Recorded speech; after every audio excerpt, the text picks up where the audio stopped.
ಮುಂದಿನ ಕ್ಷಣ ವಿರಾಟ್ ಅವಳ ಕೈಯನ್ನು ಹಿಡಿದನು. ಹಠಾತ್ತನೆ ಯಾರೋ ಸ್ಪರ್ಶಿಸಿದ ಅನುಭವಕ್ಕೆ ನಂದಿನಿ ಬೆಚ್ಚಿ ಬಿದ್ದು ತಿರುಗಿದಳು. ಏನ್ ಮಾಡ್ತಿದ್ದೀರಾ ಎಂದು ಭಯದಿಂದ ಕೇಳಿದಳು. ವಿರಾಟ್ ಅವಳ ಕಣ್ಣುಗಳನ್ನು ನೇರವಾಗಿ ನೋಡುತ್ತಾ ಶಾಂತವಾಗಿ ಹೇಳಿದನು, ರಿಲ್ಯಾಕ್ಸ್, ನಿನ್ನ ಕೂದಲಿನಲ್ಲಿ ಸಿಲುಕಿರುವ ಹಾರವನ್ನು ಬಿಡಿಸಲು ಬಂದಿದ್ದೇನೆ. ಅವನು ಕ್ಷಣಕಾಲ ನಿಂತು ಮತ್ತೆ ಗಂಭೀರವಾಗಿ ಹೇಳಿದನು, ನಿನಗೆ ಸಹಾಯ ಮಾಡಬೇಕು ಅನ್ನೋ ಉದ್ದೇಶದಿಂದ ಅಲ್ಲ. ನಿನ್ನ ಬಳೆಗಳ ಶಬ್ದ ನನ್ನ ನಿದ್ರೆಯನ್ನು ಹಾಳು ಮಾಡುತ್ತಿದೆ. ಅದನ್ನು ನಿಲ್ಲಿಸಬೇಕೆಂದು ಬಂದಿದ್ದೇನೆ. ಅವನ ಮಾತು ಕೇಳಿ ನಂದಿನಿಯ ಮುಖ ಕೆಂಪಾಯಿತು. ಅವಳು ಸ್ವಲ್ಪ ಹಿಂದೆ ಸರಿಯಲು ಪ್ರಯತ್ನಿಸಿದಳು. ಅವಳ ಮನಸ್ಸಿನಲ್ಲಿ ಇನ್ನೂ ಮುಜುಗರ, ಸಂಕೋಚ. ಆದರೆ ವಿರಾಟ್ ಮತ್ತೆ ಅವಳ ಒಂದು ಕೈಯನ್ನು ನಿಧಾನವಾಗಿ ಹಿಡಿದು ತನ್ನತ್ತ ತಿರುಗಿಸಿದನು. ಸುಮ್ಮನೆ ನಿಲ್ಲು ಎಂದು ಚಿಕ್ಕದಾಗಿ ಹೇಳಿದನು.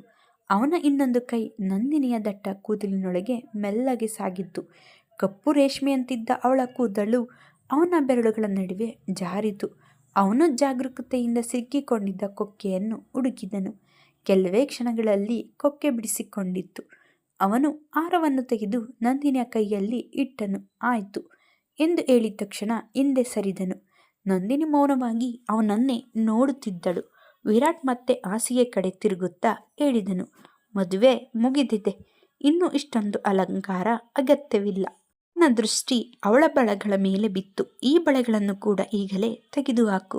ನನ್ನ ಕೋಣೆಯಲ್ಲಿ ಶಬ್ದ ನನಗೆ ಇಷ್ಟವಿಲ್ಲ. ಅವನ ಧ್ವನಿ ಎಂದಿನಂತೆ ಗಂಭೀರವಾಗಿತ್ತು. ಅವನು ಮತ್ತೊಮ್ಮೆ ಏನು ಹೇಳದೆ ಹಾಸಿಗೆ ಮೇಲೆ ಮಲಗಿದನು. ಆ ಮಾತುಗಳು ಮಾತ್ರ ನಂದಿನಿಯ ಕಿವಿಯಲ್ಲಿ ಮತ್ತೆ ಪ್ರತಿಧ್ವನಿಸುತ್ತಿದ್ದವು. ನನ್ನ ಕೋಣೆ. ಅವಳು ತುಟಿ ಕಚ್ಚಿಕೊಂಡಳು. ಮನಸ್ಸಿನಲ್ಲಿ ಮುನಿಸಿಕೊಂಡಳು. ಇದು ಇನ್ನು ನಿಮ್ಮ ಕೋಣೆ ಮಾತ್ರ ಅಲ್ಲ ಶ್ರೀಮಾನ್ ವಿರಾಟ್, ಇದು ನಮ್ಮ ಕೋಣೆ. ನಾನು ನನ್ನ ಇಷ್ಟದಂತೆ ಇರುತ್ತೇನೆ. ನಿಮ್ಮ ಎಲ್ಲ ನಿಯಮಗಳನ್ನು ಪಾಲಿಸಬೇಕು ಅಂತಿಲ್ಲ. ಆ ಮಾತುಗಳನ್ನು ಮನಸ್ಸಿನಲ್ಲೇ ಹೇಳಿಕೊಂಡ ಅವಳು ಕೋಪದಿಂದ ತನ್ನ ನೈಟ್ ಡ್ರೆಸ್ ತೆಗೆದುಕೊಂಡು ವಾಶ್ರೂಮ್ ಕಡೆ ನಡೆದಳು. ಮುಂದಿನ ಕ್ಷಣ ದಡ್, ವಾಶ್ರೂಮ್ ಬಾಗಿಲು ಜೋರಾಗಿ ಮುಚ್ಚಿಕೊಂಡಿತ್ತು. ಆ ಶಬ್ದ ಕೇಳಿ ವಿರಾಟ್ ಕಣ್ಣು ಮುಚ್ಚಿಕೊಂಡೇ ಸಣ್ಣದಾಗಿ ನಕ್ಕನು. ಅವನ ತುಟಿಗಳ ಮೇಲೆ ಕ್ಷಣ ಕಾಲ ಮುದ್ದಾದ ನಗು ಮೂಡಿತು. ಶ್ರೀಮತಿ ವಿರಾಟ್ಗೆ ಧೈರ್ಯ ಸಾಕಷ್ಟಿದೆ ಎಂದು ಮನಸ್ಸಿನಲ್ಲಿ ಯೋಚಿಸಿದನು. ಸ್ವಲ್ಪ ಸಮಯದ ನಂತರ ನಂದಿನಿ ಸರಳವಾದ ನೈಟ್ ಗೌನ್ ಧರಿಸಿ ವಾಶ್ರೂಮಿಂದ ಹೊರಬಂದಳು. ಯಾವುದೇ ಮಾತಿಲ್ಲದೆ ಕೆಳಗೆ ಇಳಿದು ಹೋದಳು. ಅಡುಗೆ ಮನೆಗೆ ಕಾಲಿಟ್ಟಳು. ಮನೆಯ ಸೊಸೆಯಾಗಿ ಅದು ಅವಳ ಮೊದಲ ಅಡುಗೆ. ಮಿಂಚುವನ್ನು ಊಟದ ಕುರ್ಚಿಯಲ್ಲಿ ಕೂರಿಸಿ ಅವಳ ಮುಂದೆ ಆಟಿಗೆ ಇಟ್ಟಳು. ನಂತರ ಅಡುಗೆಯವರೊಂದಿಗೆ ಮಾತನಾಡುತ್ತಾ ಚಪಾತಿ ತಯಾರಿಸಲು ಆರಂಭಿಸಿದಳು. ಅವಳ ಮುಖದಲ್ಲಿ ದಣಿವು ಇದ್ದರೂ ಹೊಸ ಜವಾಬ್ದಾರಿಯ ಹೊಳಪು ಸ್ಪಷ್ಟವಾಗಿತ್ತು. ಅಷ್ಟರಲ್ಲಿ ವಿರಾಟ್ ಕೂಡ ಬಟ್ಟೆ ಬದಲಿಸಿಕೊಂಡು ಕೆಳಗೆ ಬಂದನು. ಅವನ ಮುಖದಲ್ಲಿ ಸ್ವಲ್ಪ ಆಯಾಸವಿದ್ದರೂ ಎಂದಿನ ಗಂಭೀರತೆ ಹಾಗೇ ಇತ್ತು. ಲಿವಿಂಗ್ ರೂಮ್ ದಾಟಿ ಬರುತ್ತಿದ್ದ ಅವನ ದೃಷ್ಟಿ ಅಡುಗೆ ಮನೆ ಕಡೆ ತಿರುಗಿತು. ಅಲ್ಲಿ ಕಂಡ ದೃಶ್ಯಕ್ಕೆ ಅವನು ಕ್ಷಣಕಾಲ ನಿಂತನು. ನಂದಿನಿ ಸಂಪೂರ್ಣ ಸಹಜವಾಗಿ ಮನೆಯವರೊಂದಿಗೆ ಬೆರೆತು ಕೆಲಸ ಮಾಡುತ್ತಿದ್ದಳು. ಅವಳು ಕೂದಲಿನ ಸಿಂಧೂರ, ಕುತ್ತಿಗೆಯಲ್ಲಿದ್ದ ಮಂಗಳಸೂತ್ರ, ಕೈತುಂಬಿದ್ದ ಬಳೆಗಳು, ಮುಖದಲ್ಲಿದ್ದ ಆತ್ಮವಿಶ್ವಾಸ. ಇಂದು ಅವಳು ಅತಿಥಿಯಂತೆ ಕಾಣುತ್ತಿರಲಿಲ್ಲ. ಆ ಮನೆಯ ಸೊಸೆಯಾಗಿ ಪೂರ್ಣ ಹಕ್ಕಿನಿಂದ ನಿಂತಿದ್ದಳು. ಮಧ್ಯೆ ಮಧ್ಯೆ ಮಿಂಚಿನತ್ತ ತಿರುಗಿ ನಗುತ್ತಾ ಮಾತನಾಡುತ್ತಿದ್ದಳು. ಮಿಂಚು ಖುಷಿಯಿಂದ ನಗುತ್ತಿದ್ದಳು. ಆ ದೃಶ್ಯವನ್ನು ವಿರಾಟ್ ಕೆಲವು ಕ್ಷಣ ಮೌನವಾಗಿ ನೋಡುತ್ತಾ ನಿಂತನು. ಅದರಲ್ಲಿ ನಂದಿನಿ ತಯಾರಿಸಿದ ಚಪಾತಿ ಸಿದ್ಧವಾಯಿತು. ಅವಳು ತಟ್ಟೆಯಲ್ಲಿ ಬಿಸಿ ಬಿಸಿ ಚಪಾತಿ, ತರಕಾರಿ ಮತ್ತು ದಾಲ್ ಹಾಕಿಕೊಂಡು ಮಿಂಚುವಿನ ಎದುರು ಕುಳಿತಳು. ಬಾ ನನ್ನ ಮುದ್ದು, ಇಂದು ಅಮ್ಮನೆ ನಿನಗೆ ಊಟ ಮಾಡಿಸುತ್ತಾಳೆ ಎಂದು ಅವಳು ಪ್ರೀತಿಯಿಂದ ಹೇಳಿದಳು. ಮಿಂಚು ಸಂತೋಷದಿಂದ ಬಾಯಿ ತೆರೆದಳು. ನಂದಿನಿ ಒಂದೊಂದು ತುತ್ತನ್ನು ಊದಿ ತಂಪಾಗಿಸಿ ಅವಳ ಬಾಯಿಗೆ ಹಾಕುತ್ತಿದ್ದಳು. ಮಧ್ಯೆ ಮಧ್ಯೆ ಅವಳ ಕೆನ್ನೆಗಳನ್ನು ಸವರಿ ನಗಿಸುತ್ತಿದ್ದಳು. ಮಿಂಚುವಿನ ಮುಖದಲ್ಲಿ ಬಹಳ ದಿನಗಳ ನಂತರ ಕಾಣಿಸಿಕೊಂಡ ನಿಷ್ಕಪಟ ಸಂತೋಷವನ್ನು ನೋಡಿ ಶಾರದಮ್ಮನ ಮನಸ್ಸು ತುಂಬಿ ಬಂತು.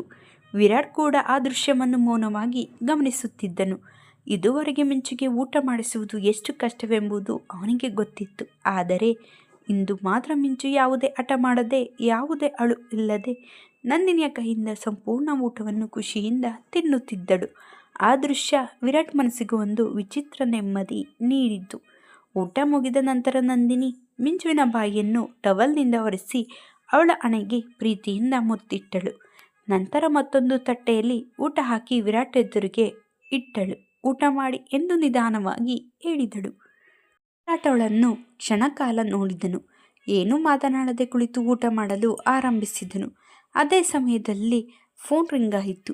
ಲಿವಿಂಗ್ ರೂಮ್ನಲ್ಲಿದ್ದ ಲ್ಯಾಂಡ್ಲೈನ್ ಜೋರಾಗಿ ರಿಂಗ್ ಆಯಿತು. ಶಾರದಮ್ಮ ಮುಂದೆ ಹೋಗಿ ರಿಸೀವರ್ ಎತ್ತಿದರು. ಅಲ್ಲೋ, ಅತ್ತ ಕಡೆಯಿಂದ ಕೋಪದಿಂದ ನಡುಗುತ್ತಿದ್ದ ಧ್ವನಿ ಕೇಳಿಸಿತು. ನಾನು ವಿರಾಟ್ ಜೊತೆ ಮಾತನಾಡಬೇಕು. ಅದು ರಾಶಿಯ ಧ್ವನಿ. ಶಾರದಮ್ಮ ಶಾಂತವಾಗಿ ಉತ್ತರಿಸಿದರು. ಸರಿ, ಈಗ ಊಟ ಮಾಡುತ್ತಿದ್ದಾರೆ, ನಂತರ ಮಾತನಾಡುತ್ತಾರೆ ಎಂದು ಹೇಳಿ ಫೋನ್ ನೀಡಲು ಮುಂದಾದರು. ಅಷ್ಟರಲ್ಲಿ ವಿರಾಟ್ ಅವರ ಹತ್ತಿರ ಬಂದು, ಆಂಟಿ ಕೊಡಿ, ನಾನು ಮಾತನಾಡುತ್ತೇನೆ ಎಂದು ರಿಸೀವರ್ ಕೈಗೆ ತೆಗೆದುಕೊಂಡನು. ಹೇಳು ರಾಶಿ. ವಿರಾಟ್ ಧ್ವನಿ ಎಂದಿನಂತೆ ಶಾಂತವಾಗಿತ್ತು. ರಾಶಿಯ ಕೋಪ ಮಾತ್ರ ತಾರಕ್ಕೇರಿತ್ತು. ಸುದ್ದಿ ನೋಡಿದ್ದೇನೆ. ನೀನು ನಿಜವಾಗಿಯೂ ಮದುವೆ ಆಗಿದ್ದೀಯಾ? ಮಿಂಚುವನ್ನು ನನ್ನಿಂದ ಕಿತ್ತಿಕೊಳ್ಳಲು ಇದೇ ದಾರಿಯೇ? ಅವಳು ಕೋಪದಿಂದ ಕೇಳಿದಳು. ವಿರಾಟ್ ತುಸು ನಗುತ್ತಾ ಉತ್ತರಿಸಿದನು. ನಿನಗೆ ಈಗಾಗಲೇ ಗೊತ್ತಾಗಿದೆ ಅಲ್ವಾ? ಹೌದು, ನಾನು ಮದುವೆಯಾಗಿದ್ದೇನೆ.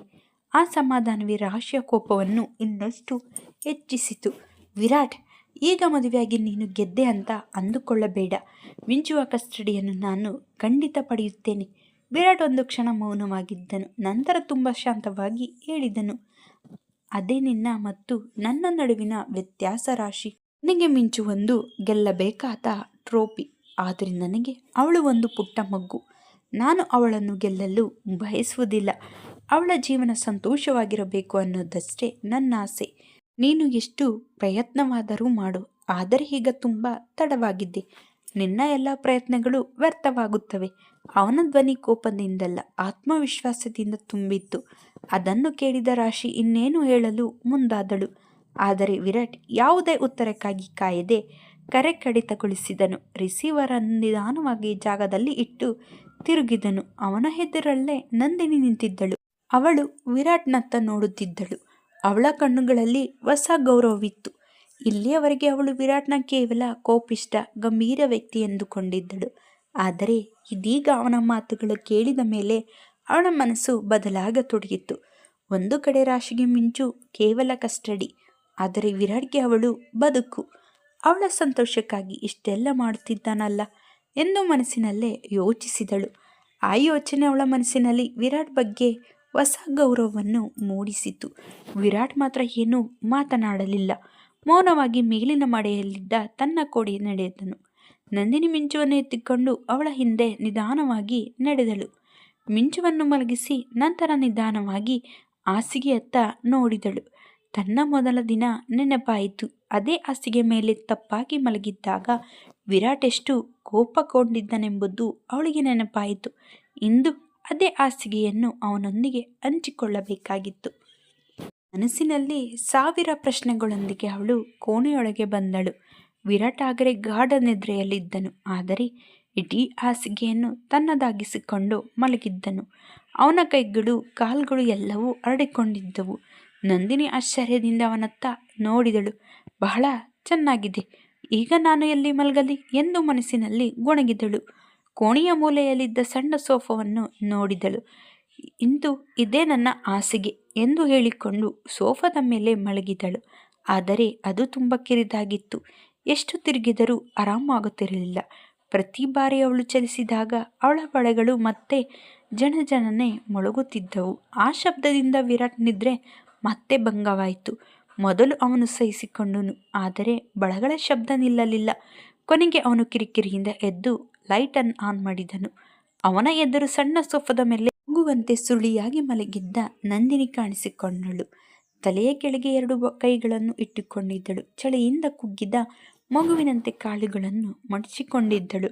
ಆ ದೃಶ್ಯವನ್ನು ನೋಡಿ ವಿರಾಟ್ ಕ್ಷಣ ಮೌನವಾಗಿ ನಿಂತನು. ಅಷ್ಟರಲ್ಲಿ ನಂದಿನಿ ಮತ್ತೆ ನಿದ್ರೆಯಲ್ಲೇ ತಿರುಗಿದಳು. ಬಳೆಗಳು ಮತ್ತೊಮ್ಮೆ ಜಣಜಣಿಸಿದವು. ವಿರಾಟ್ ನಿಧಾನವಾಗಿ ಅವಳ ಬಳಿಗೆ ಹೋದನು. ಈ ಕಥೆ ಇಷ್ಟವಾಗಿದ್ದಲ್ಲಿ ನಮ್ಮ ಚಾನಲ್ಗೆ ಲೈಕ್ ಮಾಡಿ, ಕಮೆಂಟ್ ಮಾಡಿ, ಸಬ್ಸ್ಕ್ರೈಬ್ ಮಾಡಿ. ಧನ್ಯವಾದಗಳು.